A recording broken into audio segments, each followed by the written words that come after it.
Thank you, Madam Speaker, and I thank my colleague for her question. And she's right. Members in this place, including herself, they knew that we've been raising this issue well before the 2021 election when Kabul fell.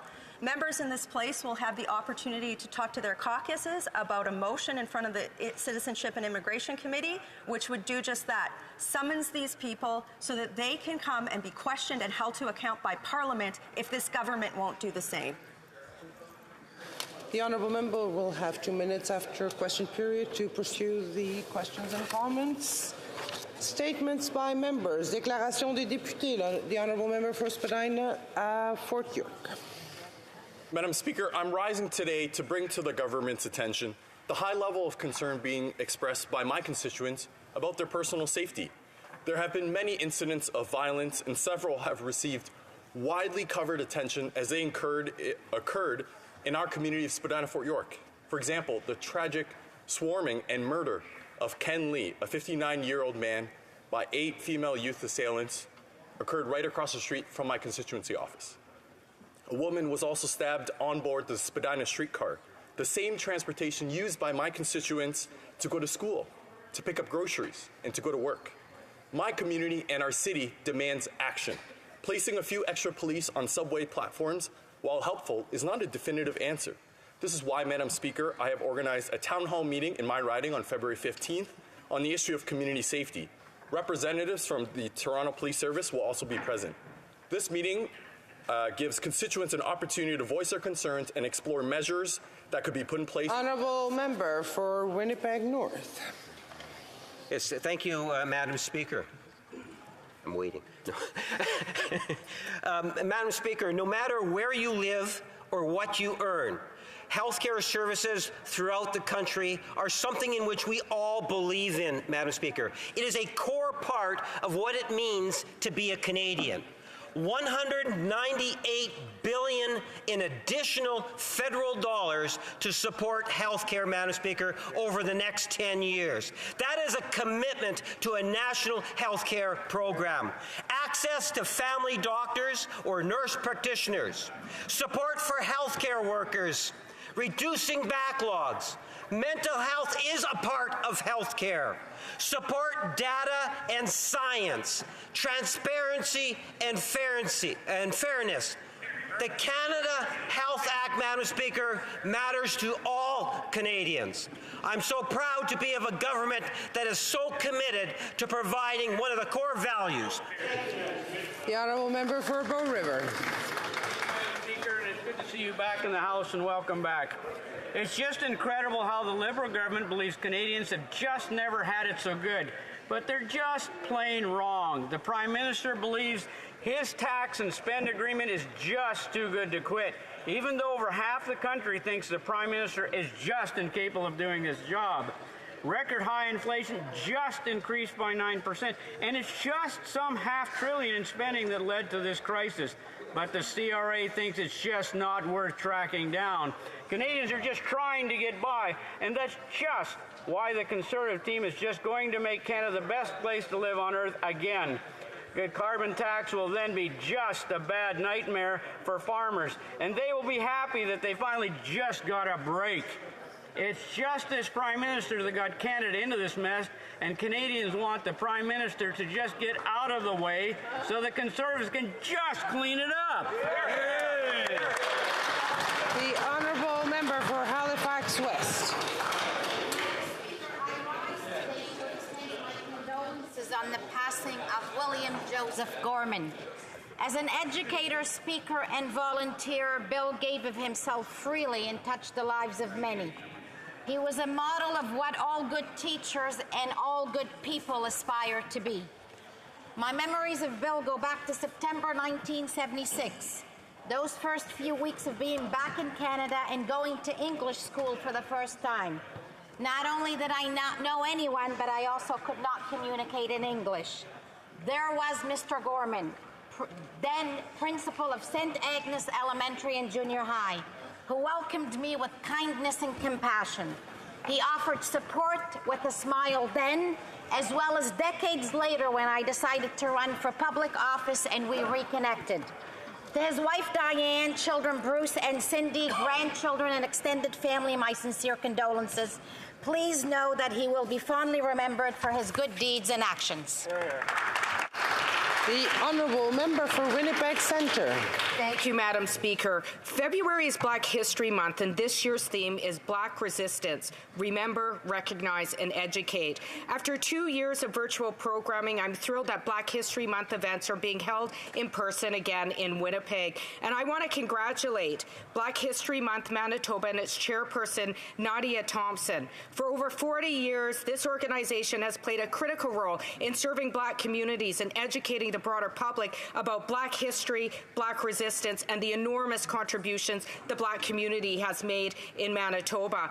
I also want to acknowledge my provincial NDP colleague, Jamie Moses, the MLA for St. Vital, whose bill to officially recognize February as Black History Month in Manitoba received royal assent on December 1st, 2022.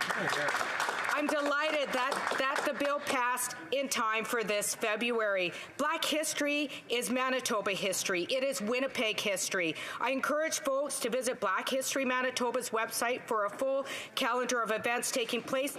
L'honorable député de Longueuil-Charlemagne. The Honourable Member for Longueuil-Charlemagne. Madam Speaker, students from 2 secondary schools in my riding, Agora School and Gérard Filion School, are welcoming some special visitors this week. They're hosting students from Nanaimo Christian School in British Columbia as part of the YMCA Youth Exchanges Canada program funded by Canadian Heritage. According to Lynn Marcheterre of Gérard Filion High School, cultural exchanges like this are important because they give young people a chance to see and understand the lives of others. During their stay, the students will visit the Quebec Carnaval, Montreal's Chinatown, and many other places. And in the spring, the Longueuil students will travel to Nanaimo to visit that beautiful part of Canada. This exchange program offers young people a unique experience. It encourages teamwork and openness to others. I am sure that the students will enjoy it to the fullest. I'm excited for all the participants of this exchange, and I wish the students from British Columbia a pleasant stay in our riding. Thank you. Energy affordability is a major concern under this NDP Liberal Costly Coalition. While the NDP and Liberals are clinging to their woke climate dogma, many Canadians are struggling with the decision to put food on their table or to heat their homes. And it's only going to get worse. According to the government's own documents, there will nearly be a 25% increase in electricity demands by 2050, mainly due to these out-of-touch Liberal mandate policies. So, Mr. Speaker, what is the plan to increase our electricity production? What energy sources will we use to fuel this increase? And when will the Liberals begin to build grid capacity in our electric system? An upgrade like this is going to cost hundreds of billions of dollars and will take decades to build. But as usual, the Liberals make the announcement, take the photo op, and then do nothing. Except this time, their obsession with wokeism might literally leave Canadians in the dark, bankrupt, or both. The Honourable Member for Kanata-Carleton. Madam Speaker, I rise today on the International Day of Women and Girls in Science to recognize the incredible women and girls who have discovered their love and pursued careers in science and technology. I'm sending my love to all of these women, including the many who work in companies like Nokia, Ericsson, and Ciena in my riding of Kanata-Carleton. These women continue to inspire new generations of young girls to explore STEM careers. They are careers in which you can literally change the world. Despite countless barriers, the traditionally male-dominated fields of science and technology are becoming more and more enriched by the balance that gender equity brings. We must smash stereotypes and clear the hurdles that hold women and girls back. We must strive to expose girls to the fields of science and technology and support their ambitions. I want to remind girls who love research. The Honourable Member for Scarborough-Rouge Park. Madam Speaker, for many years, the Children's Breakfast Club has marked Black History Month in Canada by visiting Parliament Hill. Hundreds of children from across the Greater Toronto Area pack onto trains provided by Via Rail and make their way onto the hill. During their journey, they're accompanied by special guests such as the Honourable Jean Augustine, for whom we all must thank for ensuring that Black History Month is recognized across Canada. They learn about the many Black Canadian trailblazers based on the themes chosen for that year. Black porters, doctors, nurses, and politicians who left their mark on Canadian history for generations to come. This year's theme is Emancipation Day. I'm happy to welcome the Children's Breakfast Club back onto the Hill after a pandemic pause on Wednesday, February the 15th. I welcome my colleagues in the House to join us as we recognize the contributions of Black Canadians from coast to coast to coast. Bravo. The Honourable Member for Calgary-Shepherd. As I speak, Turks, Kurds, Syrians, and many others are living the tragedy of the 7.8 magnitude earthquake. As of now, reports estimate the death toll at over 22,000 people, and unfortunately, the number of lives lost are expected to increase. However, there's more that we can do to help, both as a government and as a people, starting with urging Turkey's government to end the discrimination against Kurdish earthquake victims. According to Kurdish journalists and victims of the earthquake, Kurdish cities, including Elbistan and Pazarcek, are not receiving aid or emergency rescue services from Turkish organizations. Yammer 157, the government foreign communications network in Turkey, translates in 7 languages the emergency information needed to save people, but bizarrely, not in any Kurdish, the second most spoken language in the country. Relief organizations like Hevaya Sur, the Kurdish Red Crescent, and the White Helmets in Syria are wonderful options for Canadians for need is great, and the support of tens of thousands of displaced and injured people need that support. Honourable Member for Markham Unionville. Thank you, Madam Speaker. As we celebrate Black History Month, I want to take a moment to recognize and honor the contributions and achievements of Black Canadians. From trailblazers in politics, arts, and science to everyday heroes who have made a difference in their communities. Black Canadians have played a vital role in shaping our country. I would like to acknowledge Markham's own York Region Alliance of African Canadian Communities and the Markham African Caribbean Canadian Association for their exceptional advocacy in our community. This month, let us also remember the ongoing struggles for racial justice and equity and commit to working towards a more inclusive and welcoming society for all. I'm proud to stand with Black Canadians, and I'm committed to continuing to support and uplift their voice. Thank you, Madam Speaker. The Honourable Member for Leeds, Grenville, Thousand Islands, Rideau Lakes. After 8 years of this Prime Minister, Canadians are lined up at food banks and Liberal insiders are lining their pockets. We continue to see it time and time again, whether it's the Prime Minister furthering the interests of his friends, the former Finance Minister, the Intergovernmental Affairs Minister, and now the Trade Minister. It's sweetheart deals and hundreds of thousands or tens of thousands of dollars, depending on the case, to Liberal insiders, while Canadians struggle to keep the heat on. Canadians expect better from their government officials, and they deserve accountability. Canada's Conservatives will continue to press this government to be accountable to Canadians, and we're going to give Canadians that accountability and continue to call on this minister to resign and to repay the tens of thousands of dollars that she gave to her insider friends. The Honourable Member for Langley, Aldergrove. After 8 years of this Liberal government, Canadians are facing a cost of living crisis. Inflation at a 40-year high, seniors worried about putting food on the table, and university students going to food banks. After 8 years of this Prime Minister's incompetence, we have high interest rates, doubling of mortgage payments, and out-of-reach residential rental rates. After 8 years of this Prime Minister mismanaging our economy, job postings aren't being filled, investors are heading south. All the while, the Liberal government is doubling the national debt. After 8 years, Canada is missing all its environmental targets, but the Liberals will triple the carbon tax, driving up the cost of everything and making home heating more expensive. After 8 years of this Liberal government, Canadians have had enough. Conservatives will keep the heat on and take the tax off.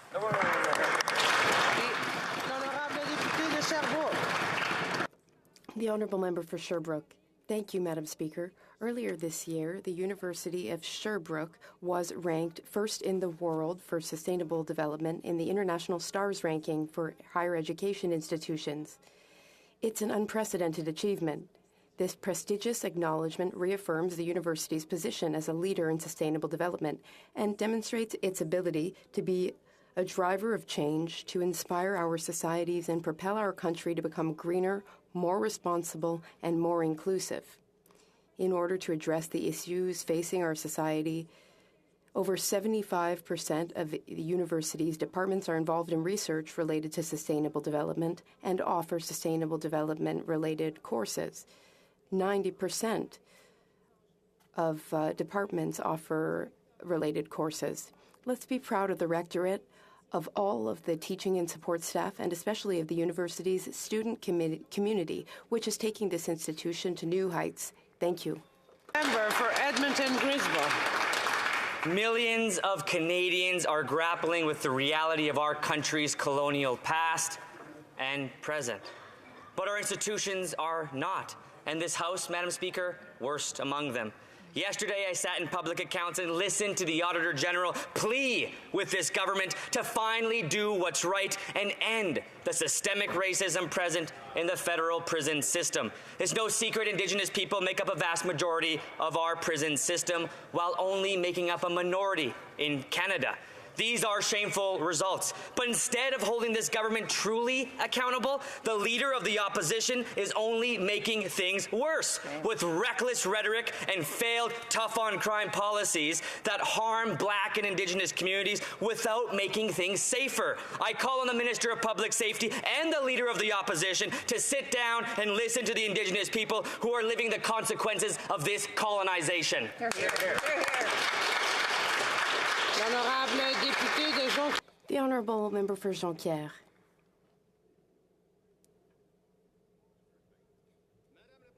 Madam Speaker, we're in the middle of Teachers' Week, and I'd like to greet all teachers and commend them. The theme of this year's event could not be more appropriate. The theme is, every day we measure the importance of your role and feel the importance of it. For every day we entrust our teachers with the most precious thing in the world, our children. We watch our children learn, grow, and develop under the loving guidance of their teachers and educators. Our teachers put their hearts into their work and not to mention the long hours and often difficult conditions of their work. They are always imaginative and creative, and they often work small miracles. They have the future of Quebec in their hands. They know how to take care of the future of Quebec and of our children. On behalf of the Bloc Québécois, I would like to thank them for their dedication and service to our children. On a more personal note, I'd like to highlight the exceptional dedication of my wife, Lynn, the teacher of my heart, her sister, Francine, and her father, Gaëtan. They've been working in the teaching profession, father to daughter, for nearly 60 years. The Honourable Member for Louis Saint Laurent. 2 days after the tragedy in Laval, we are all still grieving. Families are grieving, parents and children, they'll be affected for a long time. There are survivors who will have scars forever, and parents all over have to explain the unexplainable to their children. This unspeakable tragedy is horrible, but let us commend the exceptional efforts of first responders. We all saw the photo of a firefighter carrying a little girl in his arms. And let's also thank Mark Haddad, a father who intervened quickly and effectively. He said that the real heroes are the educators and the children, and he said that what's most important is to think of the survivors and also of those who have lost loved ones. Like many, I have the honor of being a father and a grandfather. I have 2 children, and I have 2 daycare-age young granddaughters. I cannot imagine the pain that these parents who are victims of the tragedy must be feeling. We need to be more attentive than ever. We need to ask for help if we need and talk about things if we need to. We will always remember these children. We will never forget them. The Honourable Member for Cambridge. Madam Speaker, this year is the 50th anniversary of the city of Cambridge, Ontario, my hometown, which was formed when Galt, Preston, and Hespeler and Blair were amalgamated in 1973. As someone who has lived in Cambridge for many, many years, I am proud to call Cambridge my home. This year, we are celebrating the beauty of our architecture and natural environments, our booming restaurant industry, our inspiring arts and culture community, and our contributions to television and film, and the history and heritage that shaped our community. We remember the people of Cambridge who made the city what it is today. This year, let's come together to celebrate the past, present, and future of Cambridge. Let's continue to build on the legacy of those who have come before us and create a future that is brighter than ever before. To all in this House and to everyone across Canada, I invite you to visit Cambridge to celebrate its 50th birthday. Thank you very much, Madam Speaker. Questions orales. Oral questions. The Honourable Member for Thornhill. Another week and another condemnation for these Liberals. The parliamentary budget officer they appointed condemned their own government for saying that it's not worth the effort to recover $15 billion of COVID overpayments to wealthy corporations. Worse, they haven't changed a thing. The Auditor General said so too. They hired 10,000 more tax collectors. $15 billion, Madam Speaker, is $1,000 per Canadian household, per family. Not worth it? Are they kidding? The Honourable Parliamentary Secretary to the Minister of National Revenue. Thank you, Madam Speaker. All one has to do is to go into Canadian communities across this country to understand the importance of the various COVID-19 emergency programs that were introduced. Whether it was CERB, whether it was the wage subsidy, these programs helped the country through. At a time when Canadians needed their government was there. Where was the opposition? The opposition was talking about austerity. They were talking about making cuts. We will not defend that kind of an agenda. We will put forward a progressive agenda that helps Canadians. Thank you very much. Member for Thornhill. The government says that it's not worth collecting $15 billion from their well-connected, wealthy corporate friends. Today, they're standing by that. Mr. Speaker, if someone's grandmother owed $15, the CRA would call that grandmother until she paid back every last cent. Yeah. $15 billion, not worth it. They must be kidding. Will they commit to getting the illegal money back from big corporations so that Canadian families can afford to pay their bills? The Honourable Parliamentary Secretary. Thank you, Madam Speaker. It turns out that the Conservatives apparently are following the lead of their leader, who is staying up very late at night, as we understand, watching crypto episodes on YouTube. What he's missing as a result of that, and what they're missing, is the public record. In public accounts last week, the commissioner of the CRA made very clear that the verification work is ongoing with respect to determining whether or not individuals and businesses were actually eligible for the programs that they received, the support that they received. This work is vital. We committed to it as a government, and they supported it. So let's let it continue. Honourable Member for Thornhill. They haven't changed a thing. The Auditor General said so. $15 billion of illegal payments to corporations and more taxes for ordinary Canadians. After 8 years of this Prime Minister, Canadians are the ones cutting back. They're cutting back on meals. 1 in 5 of them are skipping them. Seniors are turning their heat down because of this Prime Minister's punishing carbon tax, and they are cutting back on the things they want after 8 years of this Prime Minister making everything they need more expensive. Canadians are the ones feeling this Liberal government's austerity. Will they take responsibility or get out of the way so we can fix it? Yeah! The Honourable Parliamentary Secretary to the Minister of Tourism. We reduced taxes on middle-class Canadians on 2 separate occasions, and both times the Conservatives voted against it. I would like to address the Statistics Canada report of this morning, Madam Speaker, which indicated that 150,000 new jobs were created in January alone. Madam Speaker, this is well above market expectations, and we know that the best thing for Canadians struggling to meet the rising cost of living is to have a good, well-paying job. L'honorable député de Mégantic-Lérable. Après 8 ans de ce Premier ministre. After 8 years with this Liberal Prime Minister's monetary nonchalance and inflationary deficits, Canadians are struggling to make ends meet. The big losers of this government's decisions are the middle class. They're excluded from Liberal assistance programs because they earn too much, but they're not rich enough to benefit from the generosity he shows his friends. It's so sad to see that 9 out of 10 young people who dreamed of buying a home will not be able to. Will the Prime Minister take responsibility and give Canadians the right to dream of a better future? The Honourable Parliamentary Secretary to the Minister of Tourism. Madam Speaker, the Conservatives talk about the middle class. We reduced taxes for the middle class twice, and the Conservatives voted against. This morning, we found out that 150,000 new jobs were created in Canada, and 1/3 of those jobs were created in Quebec, about 50,000 of those jobs. Our priority is to make sure that we have good, well-paying jobs for our fellow citizens. And this morning's numbers are the proof. The Honourable Member for Mégantic-l'Érable.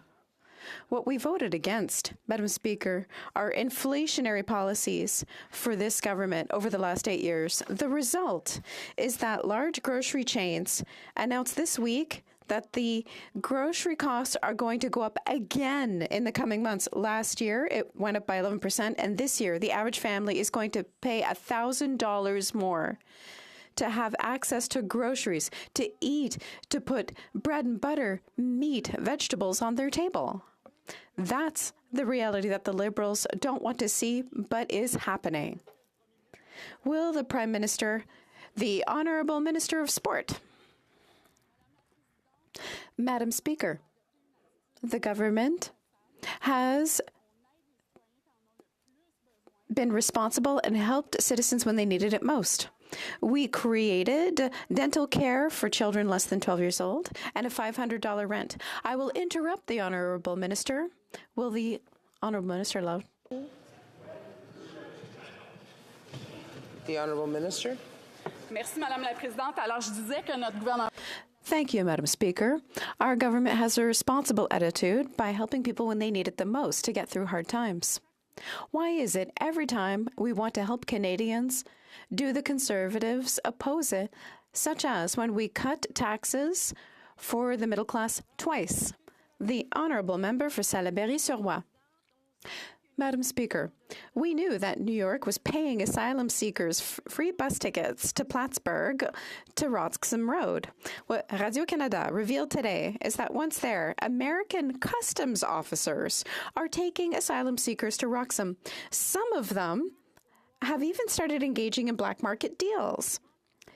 The Americans don't care about our federal government. Their own government employees are acting as human smugglers. When will the government put an end to this bad joke and suspend the Safe Third Country Agreement? Minister of Immigration and Citizenship. Madam Speaker, the Safe Third Country Agreement is not a magic bullet. We need to continue working with the United States to modernize our agreements with them and, at the same time, continue to work with our counterparts, including in the province of Quebec. Treated extremely seriously. We're going to be there for our provincial partners and work with our international partners to find a lasting solution. Honorable député de Salaberry-sur-Roi. Madame la Présidente, le Canada a des... Madam Speaker, Canada has obligations towards asylum seekers, but there's no obligation to do the work of the United States. We never could have imagined that when we talked about criminal smugglers at Roxham Road, we'd be talking about American customs officers. It's illegal to exploit asylum seekers, illegal to knowingly help people with irregular border crossings. Will the Minister of Public Safety pick up the phone, talk to his American counterpart, and demand that he deal with his own employees who are breaking the law at Roxham Road? The Honourable Minister of Immigration. Thank you for the question. It's essential to continue to work with our partners. There's many conversations happening with our counterparts in the United States to try and establish agreements with the United States and find a lasting solution. At the same time, it's essential to continue to work with the province of Quebec to respect our obligations, to support asylum seekers, and to respect our national and international agreements. Madam Speaker, Afghan women and girls can't go to school. They can't see a doctor. They are prisoners in their own country. For 18 months, these women and girls should have been getting help from Canadian organizations. Instead, this so-called feminist government continues to fail Afghans by delaying a humanitarian carve-out. So to the Minister of Public Safety, how much longer will he make women and girls in Afghanistan wait? How many more women and girls in Afghanistan will die before he acts? The Honourable Parliamentary Secretary to the Prime Minister. Madam Speaker, the situation in Afghanistan, in particular for Afghan women and girls, is terrible. We condemn the Taliban's treatment of women and girls in Afghanistan and the treatment of women's liberty there. As access to education, as we all know, is a fundamental human right and one that should be respected. The Taliban will be judged by their actions in this regard. The Honourable Member for Port Moody Coquitlam. Madam Speaker, nurses and healthcare workers are run off their feet, exhausted and burning out.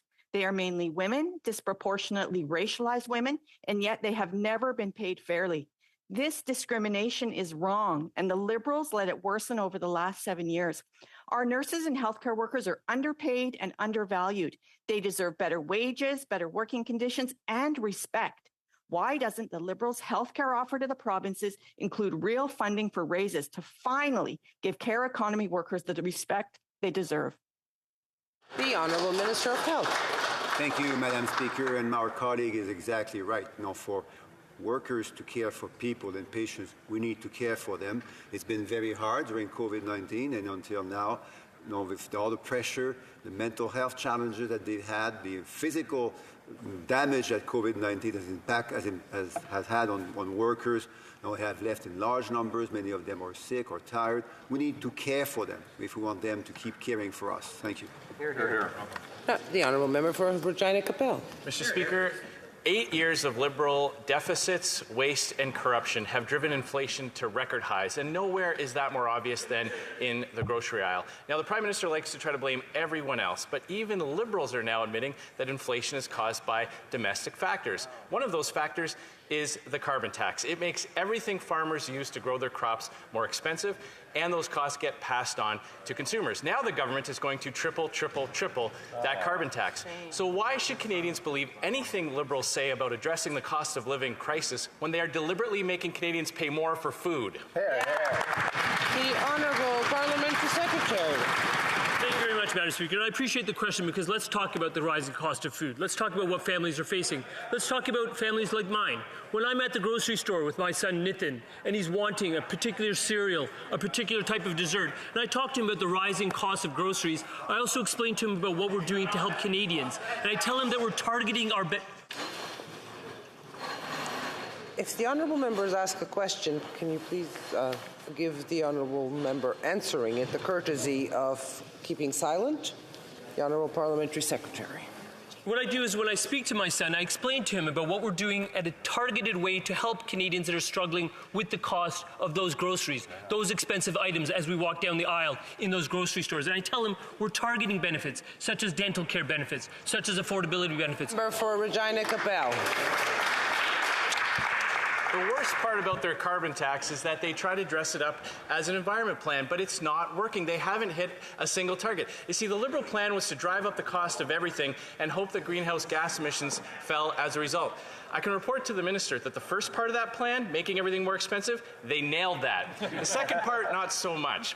Now, the Canada Food Price Report is saying that food prices are going to go up again in 2023, as a typical farm could see their taxes with the tripling of the carbon tax hit $150,000 a year. And again, all of that gets passed on to the consumer. So why is this government making... The Honourable Parliamentary Secretary. Madam Speaker, another important question, but there's also an important response. And the response is that when you're trying to target a pressing issue as pressing nationally and internationally as climate change, you need to take direct action. That's the kind of answers my children demand from me at the dinner table each and every night. What are you doing, Baba, to deal with the changing pollution, the changing temperatures? And what I say to them is that we're putting in place a price on pollution that affects people's behavior, that helps us make better decisions for our families and for our country. That's the kind of answers Canadians deserve. The Honourable Member for Dufferin Caledon. Well, I can tell you, whatever they're targeting, it's not working. Why don't they try targeting this? The 415% increase in seniors using the Orangeville Food Bank since 2017. That's what you get with 8 years of this government. Or the 45% of Canadians who are within $200 of not being able to make ends meet. Why don't they target them? But instead what they're going to do is triple the carbon tax and make everything even worse. When will the government stop actually hurting families, do something to help them by allowing them to keep the heat on and cut that darn carbon tax? The Honourable Parliamentary Secretary to the Minister of Seniors. Madam Speaker, I find it so ironic when Conservatives stand up day in and day out and pretend to care about seniors. Yet day in and day out, year in and year out, they vote against everything that we put forward for seniors. Just a selection, Madam Speaker. GIS top-up of $947 annually for 900,000 single seniors, voted against. Enhancing the CPP by 50% for future retirees, voted against. Restoring the age of eligibility for OAS back to 65 from 67, which made seniors work 2 years more to get the benefits that they worked for. The Honourable Member for Medicine Hat Couchton. Thank you, Madam Speaker. According to this member, it appears as if seniors have never had it so good. But after 8 years of this Prime Minister, life just keeps getting more and more expensive. Because of the Liberal carbon tax, Canadians can no longer afford to eat, heat, or house themselves appropriately. And it's about to get even worse when the government's planned tripling of the carbon tax. Conservatives will keep the heat on and continue to fight this useless and costly tax. Will the Prime Minister take responsibility for this cost of living crisis so we can fix what he has broken? The Honourable Parliamentary Secretary, the Minister of Environment and Climate Change. And the Conservatives talk a pretty good line on affordability, Mr. Speaker, but when it comes time to deliver, they're just not present. They voted against every one of our affordability measures, but there's good news, Mr. Speaker. Good news on the horizon. As of April 1st, a family of four will receive a climate rebate up to $1,500 in his home province of Alberta, $1,000 in my home province of Manitoba. 8 out of 10 families will be better off. Those payments will come quarterly. Life will be more affordable, Mr. Speaker. I don't know why the Conservatives just won't take good news. There it is. Honourable Member for Northumberland, Peterborough South. Madam Speaker, after 8 years as Liberal Prime Minister, Canadians are quickly running out of patience and time. Let me tell you about Donnie from my riding. He depends on Ontario Disability Support Program to get by. With the surge of rent, he spends 90% of his income just to keep a roof over his house. And you know, that leaves very little for groceries and for heating. Donnie needs help. He needs a government that will keep the heat on by taking the tax off. When will this Prime Minister get out of the way and let us fix the problems he caused? The Honourable Parliamentary Secretary to the Minister of Immigration. Thank you, Madam Speaker. I think we can all agree in this chamber that no person with a disability should live in poverty. That's why we are committed in creating the Canada Disability Benefits, a thoughtful design income supplement with the potential to seriously reduce poverty and improve financial security for hundreds of thousands of working-age people with disability from coast to coast to coast. On February 3rd, Madam Speaker, Bill C-22 passed unanimously in this House, and I look forward. The Honourable Member for Northumberland, Peterborough South. Thank you, Madam Speaker. Well, we hear more and more about spending. And let me paraphrase a little bit. After 8 years of this Liberal Prime Minister, life is objectively getting worse for many Canadians. But hey, this government might be failing miserably, but they're spending a lot of money doing it, so that's okay, right? Well, it seems like the only ones in Canada who have money, the only ones who aren't going broke are Liberal insiders. It seems like this Prime Minister, when will this Prime Minister stop collecting his paychecks so Canadians can keep theirs? The Honourable Leader of the Government in the House. When that party was in power, Canada had its worst growth ever since World War II, and that the problems that Canadians faced at that point was that there was more than 1.5, in fact, more than 2 million people who were in poverty then that are not now. There are 1.5 million people who didn't have jobs then that do now. We are leading the world in terms of the second highest GDP growth in the world for this year, Madam Speaker, and we will continue. The reality is, yes, times are difficult globally, and it doesn't feel great to lead when the world is down, but when the tide turns, it sure will feel good to lead when the world is doing well. L'honorable député de Mirabel. Madame la Présidente. Madam Speaker, the public service is tight-lipped about McKinsey. We know that the opposition demanded the federal government disclose all its contracts with the firm. Yesterday in committee, a senior public servant revealed that he advised caution to all the heads of the departments and agencies covered by our request. He advised them to watch everything they write in case it gets into the hands of MPs. Madam Speaker, what do officials know that they're not allowed to share? Treasury Board. Thank you, Madam Speaker, and thank you to my colleague for raising the conversation that we had at committee. We're taking this information seriously. We know full well that the Minister of Procurement and myself will have to look at all the issues, the contracts. For McKinsey, we will continue to look into the matter, and officials are the ones who are responsible for looking at the issue of procurement. So we will be reviewing those projects with the Parliamentary Committee. Thank you, Madam Speaker. The Honourable Member for Mirabel. Madam Speaker, the lack of transparency is at the heart of the McKinsey issue from the beginning. It's not normal for the Comptroller General of Canada to advise the public service to maintain a culture of silence. It shows that the government considers Parliament and us, MPs, to be nothing more than a threat. This is serious, and it raises questions as to whether the federal government is going through the documents with a fine-tooth comb and with liquid paper. Is the government trying to cover its tracks? Is it trying to cover things up? The President of the Treasury Board. Madam Speaker, as you know, we're going through an exhaustive review of all contracts with McKinsey. Officials and public servants are following all of the procurement management processes in place. Teams are conducting their work in line with international standards of the profession, and this review will also be done with internal audit teams. They require independence and objectivity. We're looking into the matter. King Vaughan. After 8 years of this Liberal Prime Minister, seniors must choose between heating and eating. Sonia from Winnipeg called me in tears because she can no longer afford to keep the heat at room temperature. She tells me she sleeps under 5 blankets to keep warm. She can no longer afford this Liberal plan to triple the carbon tax. When will this Liberal government turn off the tax so that seniors can turn on the heat? The Honourable Parliamentary Secretary to the Minister of Seniors. Madam Speaker, we recognize the challenges that seniors are facing, and our government has been there for them. In fact, Madam Speaker, the only thing tripling is the misinformation from that party across the aisle.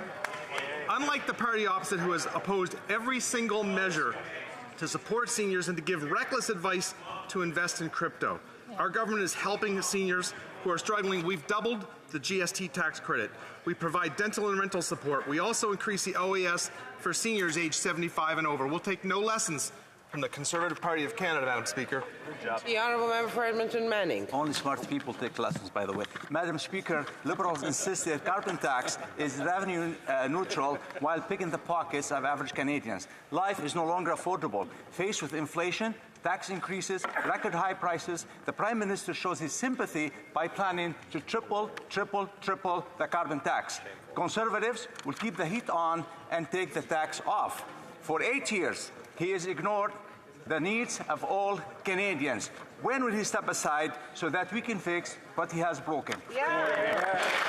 The Honourable Parliamentary Secretary to the Minister of Environment and Climate Change. Thank you, Madam Madam Speaker. Madam Speaker, listening to the Conservatives day in and day out, the words climate change just never come out of their lips, Madam Speaker. And that's not surprising, Madam Speaker, because for 10 long years they did absolutely nothing on climate change. Madam Speaker, they're stuck in the past. We're looking to the future. We're looking to make life more affordable Canadians. They keep voting against us. Mr. Speaker, we're going to build the economy of tomorrow, the good jobs of today, and make life more affordable for Canadians. Right. The honourable member for Yellowhead. Madam Speaker, after 8 years of this Liberal Prime Minister, Vera, a car wash owner in my riding, is struggling because of the carbon tax. She says she keeps raising rates in her small rural town. People will stop coming and she will go out of business. Will the Prime Minister take responsibility for crippling small business owners like Vera and remove the carbon tax? If he won't stop the tax, then get out of the way. Conservatives will keep the heat on and take the tax off. The honourable parliamentary secretary. If the member opposite was talking to his constituents, he might have also been told that in January they received either a direct deposit payment or a cheque as a climate action incentive. And it has been shown that 8 out of 10 Canadians will receive more through that backstop than it was paid through the climate pricing. So, in fact, we are working very hard to make life more affordable, and we are supporting them through these changes with utility bills and the like by helping them with retrofits, and it's creating good-paying jobs in communities like his. The honourable member for Charleswood, St. James, Assiniboia, Headingley. After 8 years of this Liberal Prime Minister, he leaves a sad, sad legacy. It's not my fault Canadians can't afford to eat, heat, or house themselves, he says. But now he's making it even worse. He's going to triple the carbon tax. Conservatives will turn all this hurt into hope by fighting to keep the heat on and take the tax off. Will the Prime Minister take responsibility for this mess he made and get out of the way so Conservatives can fix what he broke? Yeah. The honourable parliamentary secretary to the Minister for Environment and Climate Change. Madam Speaker, the honourable members from my home province of Manitoba, and Manitobans will receive $1,000 in their climate action rebate this year. But again, Madam Speaker, the honourable member will know what's been happening with climate change on the prairies. 2 $1 billion floods, 2 1 in 300-year floods, Mr. Speaker, the worst drought in 50, 60 years that has paralyzed our farm community. Mr. Speaker, the honourable member and his party should get serious about climate change and stop the denial. In this chair. The honourable member for Victoria. Madam Speaker, a report released yesterday shows clearly that carbon capture and storage is not an effective net zero solution. So why did the Liberals plow ahead with this flawed approach, committing $8.6 billion? Well, they were listening to big oil. Hot tip, if you want to make good climate policy, stop listening to oil and gas lobbyists, who, by the way, are making record profits while destroying our planet. So will the Liberals cancel their carbon capture handouts to big oil and instead invest in real climate solutions? The honourable parliamentary secretary. We are working on real climate solutions right across our economy, whether it be putting on a target on sales of electric vehicles to reduce combustion, be it retrofitting buildings right across our country to reduce combustion. We are taking action. Carbon capture and storage is one of the tools in the toolbox. It is not the only one. And right here on this side, we know that we're going to take a full spectrum across all sectors of our economy so that we take action on climate change. The honourable member for South Okanagan, West Kootenay. Madam Speaker, Canadians have seen what happens when we're not prepared for climate disasters. Homes are swept out to sea, vital transportation corridors are destroyed by floods. Municipalities across Canada are asking for help, but the Liberals aren't stepping up. Instead, according to Post Media, this government is underfunding disaster adaptation by $13 billion. The Federation of Canadian Municipalities is calling for action. So will the Liberals listen and immediately increase disaster adaptation funding? The honourable parliamentary secretary. Well, thank you, Madam Speaker. Thanks to the honourable member for the question. And unlike the party opposite, we believe that climate change is real. Those costs are going up, as the honourable member mentioned, Mr. Speaker and Madam Speaker. And we are feeling the impacts from coast to coast to coast: floods, fires, droughts costing billions. And that's why we launched just a short time ago, Madam Speaker, we launched our National Adaptation Strategy. $1.6 billion we've invested, Madam Speaker, 84 very specific measures, Mr. Speaker. We're going to protect our communities, we're going to save lives, and Madam Speaker, we are going to build resilient economy. The honourable member for Kitchener South Hespeler. Over the last few years, especially over the last 3 years, our healthcare system has experienced significant challenges. Every Canadian deserves to get the healthcare they need whenever and wherever they need it. That's why I'm proud that our government presented a plan to deliver real results for patients and healthcare workers. Madam Speaker, can the Minister of Health please update this House on the recent progress made to improve healthcare for all Canadians? The Minister of Health. Thank you, Madam Speaker, and thank you to our colleague from Kitchener for her hard work.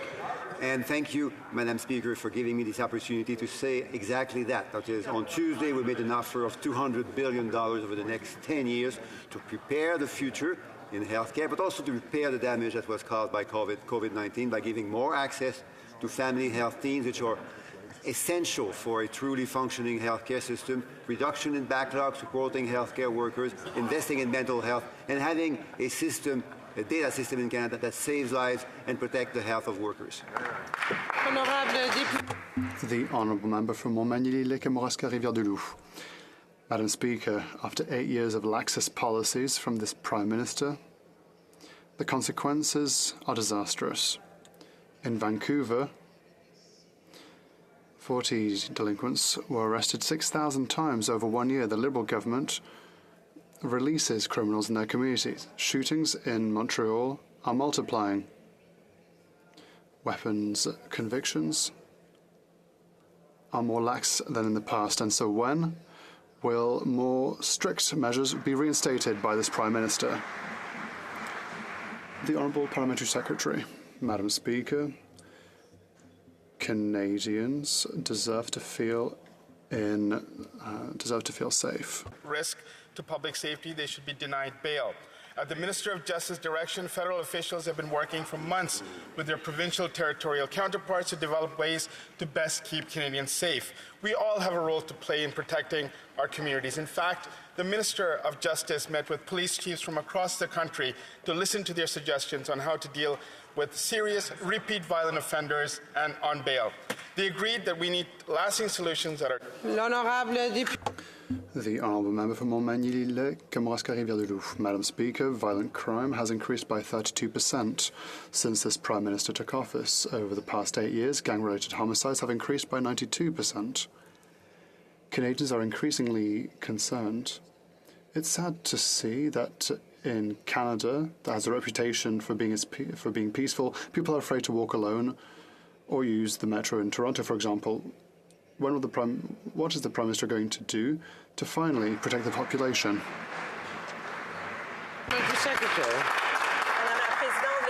Madam Speaker, the Conservatives speak about an increase in violence on our streets, about the increase of gun violence, but they are against controlling guns in Canada, Madam Speaker. We tabled a bill that seeks to stop the handgun market, and the Conservatives are against the very idea of this. If they really want to protect our children, if they really want to protect Canadians, they have to rally to our cause to make sure that handguns can no longer be found on our streets. The honourable member for Kamloops Thompson Caribou. Madam Speaker, after 8 years of Liberals dragging their feet on not acting on bail reform, we find ourselves here where bail is broken. Premiers want change. Canadians want change.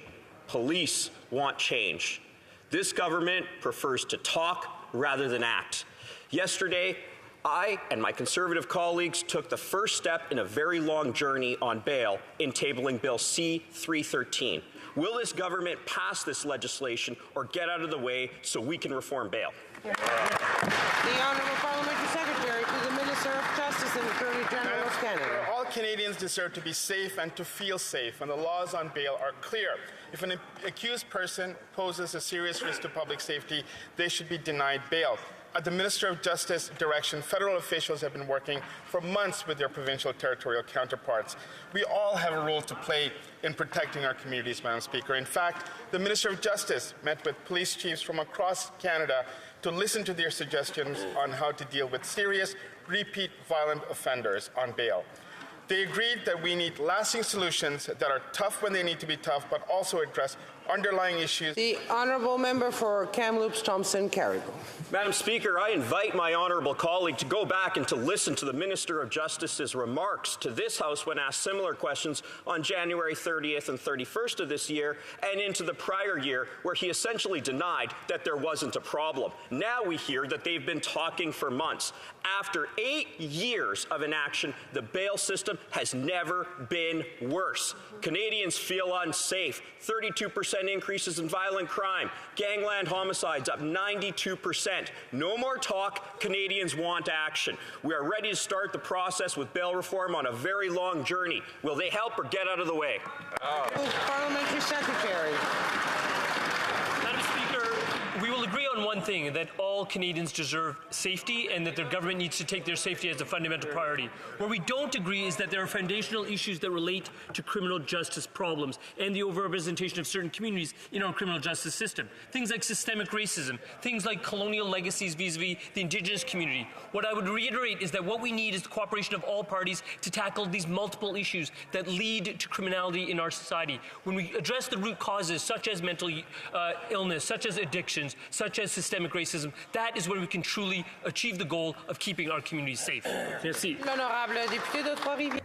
Honourable Member for Trois-Rivières. Madam Speaker, no doubt you spent an afternoon at the shopping centre and then opened your Facebook account to see an ad for an item you saw earlier. It's no coincidence that Facebook follows you even when you shop in person. Major chains like Home Depot, The Bay, Best Buy and many others transfer your purchase invoices to Meta without your consent every time they send you a receipt online. Meta knows everything about your spending habits, whether you want it or not. Why does the federal government support this practice? Honourable Parliamentary Secretary.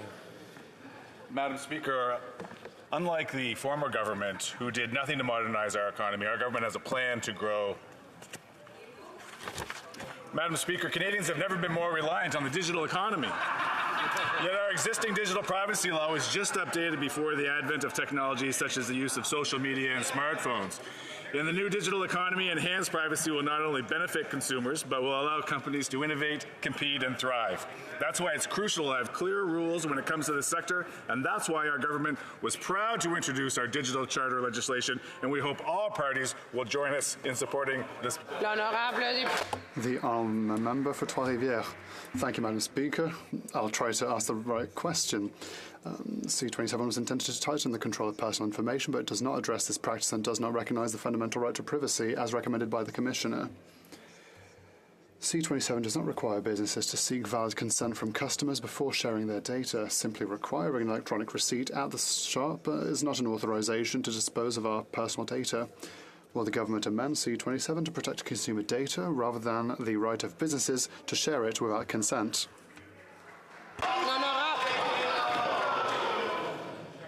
The Honourable Minister for Sports. Madam Speaker, our government takes Canadians' privacy and Quebecers' privacy very seriously, and that's why we have tabled a bill that goes in this direction. We will continue to work with all parties in order to make sure that protecting consumers is undertaken and completed so that web users can continue to use the web. For Regina Luan. Wingman. After 8 long years of this Liberal Prime Minister, more than 1.5 million people use the food bank each month, and parents are skipping meals so kids don't have to. This is the reality for many hardworking families across Canada. But over in Liberal land, the Prime Minister's well-connected buddies at McKinsey are cashing their $119 million contracts while popping champagne on their yachts. Will the Prime Minister stop wasting money on his wealthy friends and get out of the way so we can fix this scandal-plagued government? The for the first part, it's been 7 years, not 8 years. And I know the Conservatives have a great difficulty with math, but talking about other errors in arithmetic, the reality for the Conservatives is they did not talk about those that were dealing with poverty. They did not talk about the most vulnerable when they had an opportunity, when they empowered. It was this government that set targets on poverty, that actually has hit them and exceeded them every single year. It is this government that has reduced the levels of poverty in this country such that over 2 million people less are in poverty now than when they were in power. That means over 800,000 children less now in poverty than when they were in power. Madam Speaker. The honourable member for Leeds Grenville, Thousand Islands, Rideau Lakes. After 8 years of this Liberal Prime Minister, Canadians have never had it so bad, and Liberal insiders have never had it so good. Take the Liberal Trade Minister as an example. She gave tens of thousands of dollars in contracts to her bestie while Canadians were lined up at food banks. She was at committee today and wouldn't answer the question when I asked her if she would do the right thing and make restitution and pay Canadians back those ill-gotten gains. So here's another chance. Will the minister repay Canadians the tens of thousands of dollars she gave to her friend? The honourable leader of the government in the House. Well, Madam Speaker, of course, the minister in question has taken responsibility and has apologized. But, Madam Speaker, I have great difficulty when the member opposite says Canadians have never had it worse. The reality is we are in incredibly difficult times. We've lived through a global pandemic. There's a war going on in Ukraine. We're dealing with global inflation. But the idea that this is the worst time that Canadians have ever faced is offensive. Is he saying that these times are worse than world wars? Is he saying this time is worse than the Great Depression? Madam Speaker, Canadians are resilient. They have risen in every moment. And when Order! Order!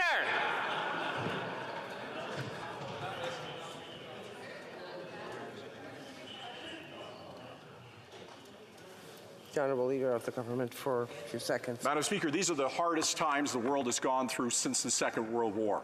And they can laugh about that, but the reality is in every corner of this planet, people are facing the most difficult and challenging times that have confronted humanity in a generation. And the reality is that Canada is leading in that environment. L'honorable député de Pontiac. The honourable member for Pontiac. Madam Speaker, over the last year, we've seen a resurgence in the tourism sector. So the question I have...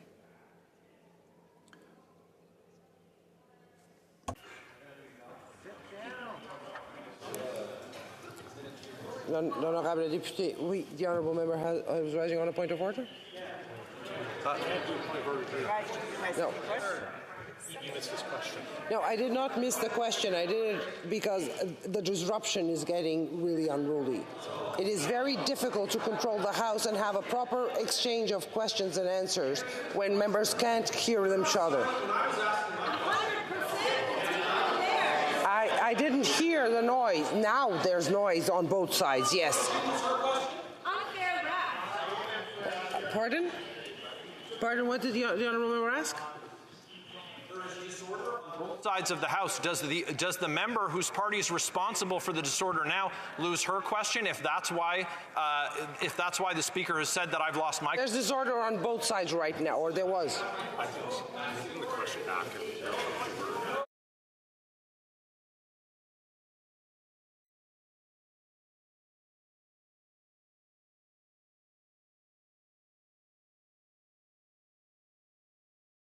Come back to the honourable member right after this member asks her question. Merci, Madame la. Thank you, Madam Speaker. Listen, over the past year, we have seen a resurgence in the tourism sector. We have businesses and travellers who are resurging. I would like to ask the Parliamentary Secretary to the Minister for Tourism and Associate Minister for Finance to provide an update on the status of this vital economic sector and in rural communities.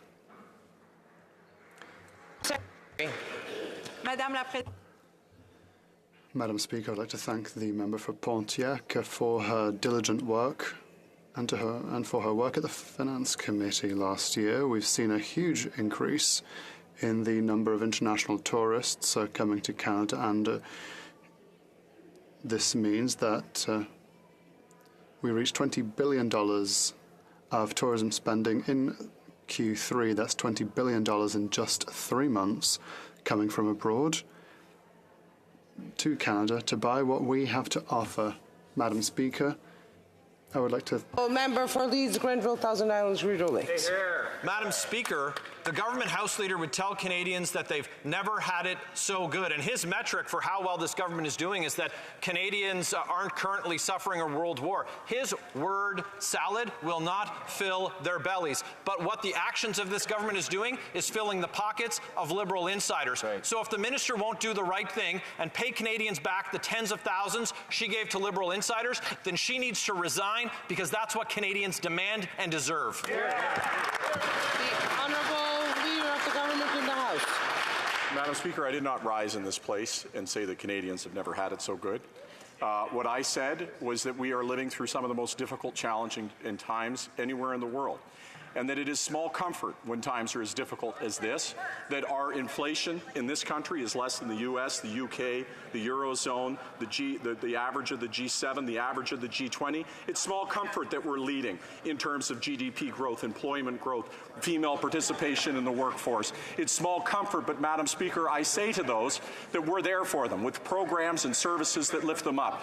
On the other side, the Conservatives are only doing one thing, amplify. The Honourable Member for Stormont Dundas, South Glengarry. After 8 years, everything in this country feels like it's broken, and you can look no further than Cornwall, Ontario to find another example of Liberal incompetence. Months ago, the Liberals signed contracts with local hotels for a major Roxham Road processing centre in Cornwall, except local partners on the ground received zero notice, zero consultation, and zero resources. After 8 years, the Liberals have broken our immigration system, and their chaos is hurting my community. Will the Prime Minister take responsibility for this mess so we can fix what he broke? The Honourable Minister of Immigration. Madam Speaker, I thank the honourable member for his question. With respect to the resettlement effort and support for asylum seekers who are seeking safe haven in Canada, we want to ensure that we're working with all provinces so disproportionately pressure that happens on border communities are not felt in a single place.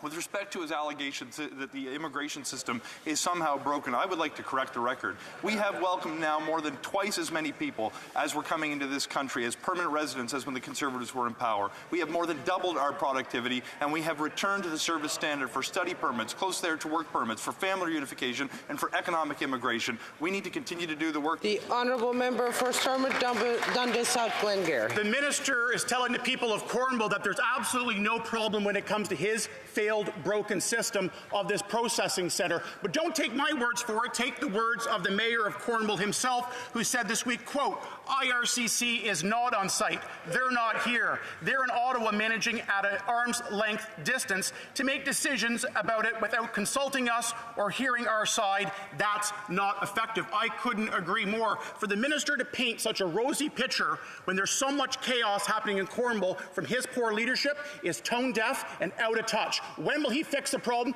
Honourable Minister of Immigration. Madam Speaker, I'm beginning to fall tired of the way the Conservatives begin their questions talking down Canada. I am proud to be from this country. There is not a country I would rather call home. Are there challenges with communities that are welcoming asylum seekers right now? Absolutely. We have worked with the community in Cornwall in the past. We will work with them in the future. The reality is difficult decisions come across government's desks, and it depends how governments deal with them. We will continue to support communities that are trying to do their best to deal with an influx of people who are seeking safe haven in this country. It is a proud tradition in Canada that we support some of the world's most vulnerable. We will not fail in their duties as the Conservatives would have us. The Honourable Member for Lanark, Frontenac Kingston. Madam Speaker, yesterday Canopy Growth, which is the largest private sector employer in my riding, announced that it's laying off half its workforce. And here's why. Canada's legal cannabis sector functions under crushing federal taxes and insanely high regulatory compliance costs. The result is that for consumers, legal cannabis costs about twice the price of illegal product. Now, the government has made it impossible for legal producers to be competitive by closing this price gap. Having created this problem and a robust criminal sector while the legal sector languishes, how will the Liberals fix their own problem? The Honourable Parliamentary Secretary. Madam Speaker, of course, many industries are experiencing supply chain disruptions, but I want the member to know that we recognize the challenges and opportunities facing Canada's legal cannabis industry, and we continue to engage with stakeholders on a regular basis. We also understand this news brings uncertainty for employees. Budget 2022 committed to launch a new cannabis strategy table that will support dialogue with businesses and stakeholders in the sector, and this will provide an opportunity for the government to hear from industry leaders and identify ways that we can work together to grow that sector in Canada. Thank you. Honourable member for Mississauga East Cookville. Madam Speaker, connection to community is a critical element of aging well and aging with dignity. But shortage of long-term care facilities on reserves leaves many people socially isolated, socially disconnected. Madam Speaker, could the Parliamentary Secretary to the Minister of Indigenous Services Canada update this House on what the government is doing to support our Indigenous elders in the need of long-term care? Honourable Parliamentary Secretary. Madam Speaker, and I would like to thank the member for his question. Chief Miracle of the Mohawks of the Bay of Quinte said it best. The strength of a nation is best determined by how we care for our most vulnerable. 2 weeks ago, along with Chief Miracle, I announced just over $30 million for the construction of a new elder care home in their community. An example of working together with our Indigenous communities to ensure Indigenous elders are able to age in their community and be surrounded by their language, culture, and tradition. Thank you, Madam Speaker. The Honourable Member for Cowichan, Malahat Langford. Madam Speaker, people on Vancouver Island have been left wondering whether this government deems public rail worth saving. A deadline was set by the BC Court of Appeals for this government to decide if the Island Rail Corridor should continue to exist. That deadline is next month, and this government hasn't conducted consultation with the First Nations whose territories the rail line runs through. Being unable to keep trains running on time is one thing, but sitting by while infrastructure falls into disrepair is another. Why have the Liberals been asleep at the switch, and why have they failed to conduct appropriate consultation? Hear, hear. The Honourable Parliamentary Secretary to the Minister of Transport. Madam Speaker, I would like to thank my honourable member on the opposite side for raising this very important issue. Canadians from coast to coast to coast deserve to have reliable infrastructure and to be able to commute from anywhere that they live across this beautiful country, and I look forward to working with him across the aisle to make sure that Canadians always receive the services that they deserve and need. Thank you. Honorable Député de Richmond. The Honourable Member for Richmond Athabasca. Madam Speaker, after denying the decline of French in this country, the Liberal member for Saint Laurent added to it by making misleading and unacceptable comments about Bill C-13 at the Official Languages Committee. She is going against her own minister in order to derail this long-awaited bill to better protect French across the country. In a spirit of respect for all Francophones, can the Prime Minister and the Minister show some leadership and ask the member for Saint Laurent to withdraw her words and make an official apology in this House? The Honourable Parliamentary Secretary to the Minister for Official Languages. Madam Speaker, I'd like to thank my colleague for his question, but this is wrong. We are the first government that recognised that there's a crisis in French throughout Quebec and the country. It is important, and therefore we will continue to move forward with a bill that is ambitious, with bite, that will make a difference and that will give tools to tackle the decline of French throughout the country. Once again, we're asking all members of this House to work together to make sure that Bill C-13 is adopted as rapidly as possible. This is important for minority language communities throughout the country. And that is all the time we have for question period.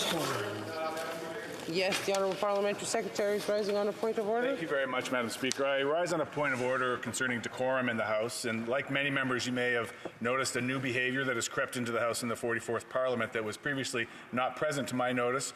Madam Speaker, as you well know, members may rise to their feet to speak in the House when you recognize them. And conversely, members who have not been recognized should remain in their seat. And of course, the Speaker only recognizes one speaker at a time, and therefore only one member should be standing at a time. Lately, mostly during I'll proceed until told otherwise. Lately, mostly during question period, but not only during question period, Some members, when they're asking multiple questions in a row, remain standing while the member to whom they have posed their questions has been recognized by the Speaker is standing to answer the question. In other words, two members are standing at the same time when only one has been recognized. At minimum, this new behavior is tantamount to interrupting the recognized Speaker, but at worst, it has at times risen to the level of attempting to intimidate the recognized Speaker. Madam Speaker, another increasingly common variant of this behavior is when a member, understandably eager to ask their question or to share their SO31, is rising to their feet far too early, sometimes 30 to 60 seconds before being recognized to do so. This, too, is tantamount to interrupting the recognized member. Madam Speaker, this is a question of decorum in the House, as remaining standing while another member has been recognized is plainly disrespectful to the recognized member. So I'm asking for a ruling on the permissibility of two members standing while only one has been recognized, and for appropriate direction to all members to only rise to their feet when recognized by the Speaker. Thank you very much, Madam Speaker. It will be taken under advisement, but it is something that has been seen on both sides of the House. So, yes, the Honourable member for New Westminster Burnaby is rising on a point of order. Yes. Thank you, Madam Speaker.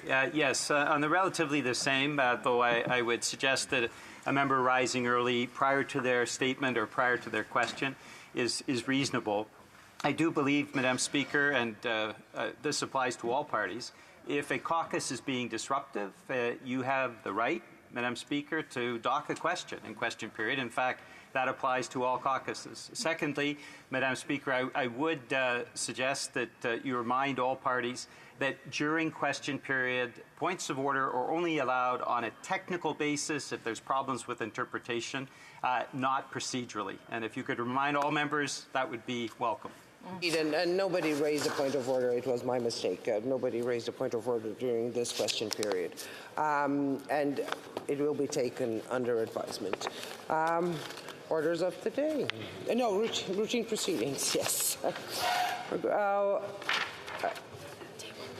tabling of documents. Dépôt de documents. Rapport des commissions de délimitation. Report, Office of the Chief Electoral Officer. To subsection 21(1) of the Electoral Boundaries Readjustment Act, a certified copy of the report of the Federal Electoral Boundaries Commission for the province of Ontario. Conformément à la... Pursuant to Standing Order 32.5, this report is deemed permanently referred to the Standing Committee on Procedure and House Affairs. Chambre. Introduction of government bills. Statements by ministers. Reports from interparliamentary delegations. Présentation